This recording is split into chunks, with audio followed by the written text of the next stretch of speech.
وصلى الله وسلم على محمد وعلى آله وأصحابه ومن والاهم بإحسان إلى يوم الدين وبعد. Assalamu alaikum warahmatullahi wabarakatuh ya jama'atul muslimin.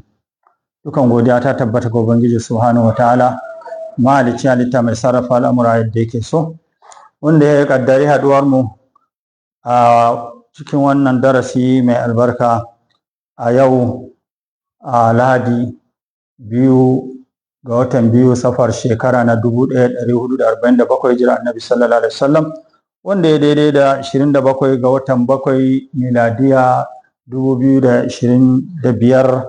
a wannan darasi waton mai da raddi ne zuwa ga wani malami da ake kira Malam Musa Salihu Al-Burhan, wanda yake ƙungiyar Izala ta Jos.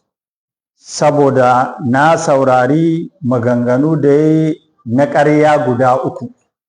To haka makalla a ji tsoron Allah, a san akwai ƙiyama, akwai hisabi.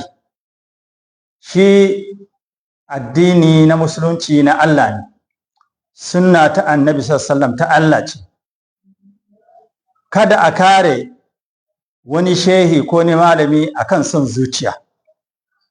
Ƙararrayin da ya guda 3 su ne kamar haka, inda ya ce ya ambaci malaminmu a Sheikh Abdulmumin Abubakar da cewa giran kadde tun gongola da Taraba, tun gongola, wannan ƙarya ce. Ƙarya na biyu ya ce masa shi isa Sheikh Taliyawa Usman Taliyawa, Sheikh Isa Usman Taliyawa a Izala, wannan ƙarya ce. Na 3 ya siffanta shugaba da cewa wani yaro ya zo sanda Ibrahim Bawa ya taso daga bayan ya taho daga Ibbi ya zo Jalingo ya samu malaminmu a Sheikh Abubakar Sahibul Quwa, Allah ji kansa da rama, cewa lokacin shugaba yana yaro yana kuka yana son ya bi ainihin Malam Ibrahim Bawa, shi Malam Abubakar ya ce ya ɗauke shi. Wannan ƙarya ce ga dalilai kamar haka. Saboda haka har yake rantsuwa. To wannan rantsuwa yanda na fahimce ta, kamar rantsuwan nan ne da Imrul Qais yake cewa halaftu laha billahi hilfata fajirin da namu fama in min hadisi wala sali. Shine rantsuwa ne na irin na fajirci, rantsuwa ne na ƙarya.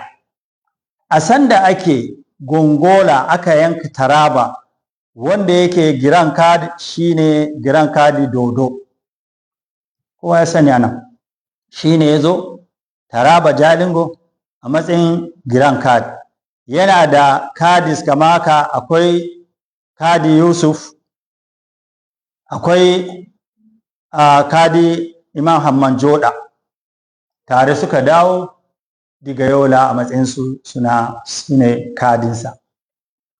A lokacin shi malaminmu a Sheikh Abdulmumin Abubakar yana Yola, yana ƙaramin alƙali a ƙaramin kotu. Bayan an dawo, malam ya dawo garin nan, yana nan a ƙaramin kotu. Ga nan kotu nan a kasuwan Yalwa, yanzu haka na kallon su da idon su ci.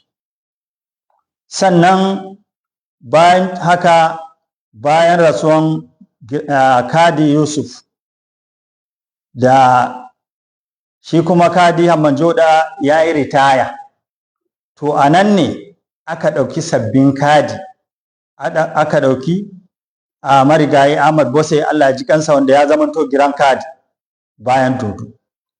Sannan aka ɗauki Kadi Ismaila daga Wukari, wanda shi ma ya zamanto giran kadi daga baya a nan Taraba. Sannan aka ɗauki shi a Sheikh Abdulmumin Abubakar. Wannan su ne, sannan da Kadi Tanimu. Wayannan suka zauna a matsayin giran kadi. Bayan Ismaila ya yi giran kadi, giran kadi Bose ya yi, sannan ya rasu. Amma shi a Sheikh Abdulmumin Abubakar bai zamanto giran kadi ba. Saboda haka nan ka tafka babban ƙarya don ka daɗaɗawa shehin karai. da makamantansu, to ku ji tsoron Allah.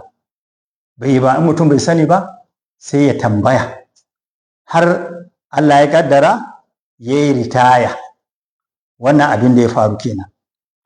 Sannan na biyu, a batun cewa shi shigar da Malam Usman Isa Taliyawa Izala ƙarya ce. Kaman kusan shekaru 40 da suka wuce, Sheikh Usman Isa Taliyawa ya ziyarce mu a nan garin Jalingo. Ya zo kuma mun yi mitin da shi a nan masallaci na ƙofar gidan shugaban majalisar malamai na ƙasa Dr. Ibrahim Jalo Muhammad Ta'ala Jikan Kolo.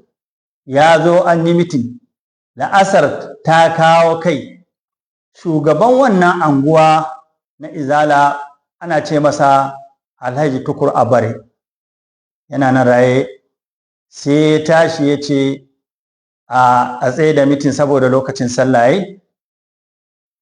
Malam Sheikh Usman Isa Taliyawa ya dubi agogo ya ce a'a da saura, domin ko a Gombe kamar yanzu ba a tsaye da la'asar ba, kuma ya kamata Gombe a riga sallah kafin nan domin muna gabar da ku. To saboda wannan zafin kan sai ya kawo mana kissa, ya ce irin wannan zafin kan shine kissar dalilin da ma yasa har Allah ya sa ya fahimci da'awa kira na Izala. Ya ce wata rana suna tare da abokai, sai wani daga cikin abokansu sai ya izo, sai ya hannu da mutane, sai ya ƙin hannu da shi Malam Usman Isa Taliyawa ya ƙi ba shi hannu. Ya ce me yasa? Ya ce ba zai ba shi hannu ba domin yana shirka. Ce ba zai ba shi hannu ba. Ya ce to wannan ya ɗaga masa hankali, ya ce yana ganin wannan mutum bai san addini ba, shi ko malami ne, amma yanzu ya ce shi ba zai yi hannu da shi ba. To menene aibin ɗariƙa, menene Izala take kira a kai? Malam Usman Isa Taliyawa Allah ƙara masa lafiya haka yi mana wannan kissa. Ya ce wannan dalilin da ya koma ya shiga bincike har Allah ya sa ya fahimci aibubuka da suke cikin ɗariƙa, ya fahimci da'awa da ake na sunna. Sannan ka ce wani shigar da shi Izala, kuma sanda suke ma ha Islam ba ma kafa Izala ba wannan lokaci. Saboda haka ka ji tsoron Allah in za ku faɗi magana, ku faɗi maganar da take haƙiƙa. Allah subhanahu wa ta'ala yana cewa ma yalfizu min qawlin illa ladayhi raqibun atid. Babu wani magana da ɗan adam zai faɗa face tare da shi akwai mala'ika wanda yake rubuta wannan magana na shi, kuma za a tambayi shi ranar kiyama. Allah ya ce wa inna alaikum lahafizin kiraman katibin ya'lamuna ma taf'alun. Lalle tare da ku akwai mala'iku masu daraja, masu rubuta abinda kuke faɗi kuke aikatawa. Allah ya sake cewa am yasabuna anna la nasma'u sirrahum wa najawahum bala wa rusuluna ladaihim yaktubuna. Duk abinda mutum dan adam ya faɗi lalle tabbas za a rubuta masa, na sharri ko na alheri zai gani. Saboda haka da irinka da makamantanka ku ji tsoron Allah wajen kare shehunanku, ba kare sunnar annabi sallallahu alaihi wasallam, ba kare Qur'ani da hadisi ba, a'a kun koma kan ɗariƙa wajen kare manufofin malumanku. Duk mutumin da ya bar hanya ai ya riga ya faɗi. Kuma Allah subhanahu wata'ala yana cewa a suratu Isra'i aya ta 36 yace wala takfu ma laysa laka bi ilm inna as-sam'a wal basara wal fu'ada kullu ulaika kana anhu mas'ula. Allah ya ce ya kai dan adam kar ka tsaya akan abinda baka da ilmi akai, domin ka sani in ka faɗa cewa kaza to wannan inna as-sam'a wal basara wal fu'ada kullu ulaika kana anhu mas'ula. Duk wannan ranar kiyama akwai tambaya akan su. Shi yasa a wannan ayat Imamu Qatada yake cewa la taqur ra'aytu wa lam tara, karka ce na gani alhali baka gani ba. Hatta a mafarki ka zo kai ƙarya akan mafarki baka ga abu ka ce ka gani, haramun ne a musulunci. Sannan walam tasma, karka ce samitu walam tasma, ka ce naji alhali baka ji ba. Yanzu ka ce kaji an gaya ba, ga kuma ƙarya ce baka ji ba. wa alimtu wa lam ta'lam, ka ce ka sani alhali baka sani ba, fa inna Allah sa'iluka, Allah zai tambaye ka an zalika kullihi, game da wannan gaba ɗaya Allah zai tambaye ka ranar kiyama. Ka ce ka ji baka ji ba, ka gani baka gani ba, Allah zai tambaye ka.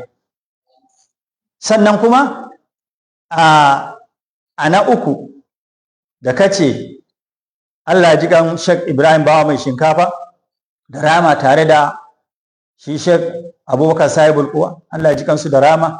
Shi Malam Abubakar Sahibul Quwa anguwar mu ɗaya, in ba dirin abubuwa ba, in na ɗaga murya ko mai murya ya kiran sallah zai ji a kofar gidansa. Haka su ma suka zanji, anguwar mu ɗaya, tare muka taso, kuma tare muka yi gogormayan nan na izala. Saboda haka duk abin da za ka faɗa mun fi ka sani akan wannan. Wanda kake cewa yaro, shi shugaba Sahibul Quwa bai girme shi ba, saboda haka ba yaro bane, bai girme shi ba. Ni nake faɗi, tare muka tashi, duk mun san juna, bai girme shi ba. Saboda haka ku ji tsoron Allah. In za ka faɗi abin da yake haƙiƙa, shine har kana rantsuwa ta ƙarya, kuma rantsuwa haramun ne a musulunci, don neman a ce an ƙasƙanta wani, an ɗaukaka wani. Ɗaukaka na Allah ne, ƙasƙantarwa na Allah ne. Allah shi yake ɗaukaka wanda yake so. Kar mu manta da wannan. Allah ya ce walillahi al-izzatu wa lirasulihi wa lilmu'minina walakinnal munafiqina la ya'lamuna. Suratul Munafiqun ayat 8. Allah ya ce walillahi al-izzatu, izza ta Allah ce yake bada ita ga wanda yake so. Wa lirasulihi, izza ta manzo ne, Allah yake ɗaukaka, ya ɗaukaka manzonsa akan kowa. Wa lilmu'minina, Allah yake ɗaukaka mu'minai. Amma walakinnal munafiqina la ya'lamuna, munafikai ba su san wannan ba. To ina fata kar ku zamanto daga cikin munafukan da ba su san wannan ba. Mulki Allah ke ba da shi. Za ka haifi ɗa ya zai mulki, kai ba kai mulkin ba, kuma kana raye. Ya so nawa ga sarakunan gargajiya wanda sun gaji sarauta, ka ga wani yana raye amma sai a zo a ba wa ɗansu sarautar. Duk wannan ya faru. In zan kirga ma gari kaza da kaza da kaza ya faru da sani. Sai wannan na Allah ne. Haka al'amarin dukiya, mutum zai tashi yana ta gwagwarmaya neman dukiya, ta fitan je kana, sai ya zo ya haifi da bai samu dukiyar ba, ɗan ya zo ya zamanto attajiri mai dukiya, ya zo kuma ya riƙe shi, ya riƙe zuriya, ya taimaka al'umma. Wannan kan duka ba na Allah ba. To haka shi ma wannan da kake ƙarin cewa yaro wanda ya girme ka, Allah ya ɗaukaka shi. Ɗaukaka ce ta Allah. Duk mutum da ya sada ya yi wa Allah ne, ya yi wa Allah. Saboda haka Allah ne ya ɗaukaka shi, kuma shi ne ana so ba a so, haka Allah ya yi. Shi ne shugaban ƙungiyar Jama'atu Izalatul Bid'ati wa Iqamati Sunnati a nan ƙasar Najeriya, kuma shugaban ƙungiyoyin haɗin kai na Ahlus Sunna na Afirka gaba ɗaya. Wannan yin Allah ne. Saboda haka ku yarda da ikon Allah, ku yarda da abin da Allah ya yi. Ba a bar hanyar ilimi ba, a'a, ba a bar hanyar karantarwa ba, a koma ana kare abin da ba shi ba. Ba daidai ba ne wannan. Wannan a taƙaice a nasiha ce, raddi tare da nasiha. Wa illa in muka ce za mu fadada, muna da abun faɗi mai yawa a tafiyar da kuke yi, muna da shi. Saboda haka a ji tsoron Allah, a bar kare shehinai, kuma a ce ana da'awar sunna, a kare Qur'ani da hadisi, a kare sunnar annabi sallallahu alaihi wasallam. Muna roƙon Allah subhanahu wata'ala ya gwada mana gaskiya, ya ba mu ikon binta da riko da ita da aiki da ita, ya gwada mana ƙarya, ya ba mu ikon ƙinta da guje mata, ko da bakin wani tsoho ta fito, ko da bakin wani wanda ake gani shi ta fito, in ƙarya ce Allah ya ba mu ikon ƙinta da ainihin guje mata, ya tabbatar da mu akan kitabu wa sunna, abinda annabi sallallahu alaihi wasallam ya zo da shi. Shine addini, ba lafazin wata ƙungiya ba. Shine addini, ba lafazin wata ƙungiya ba. Wa sallallahu wasallama ala nabina Muhammad wa ala alihi wa sahbihi wa man wala bi ihsan ila yawmiddin. Wa ba'd, assalamu alaikum wa rahmatullahi wa barakatuh.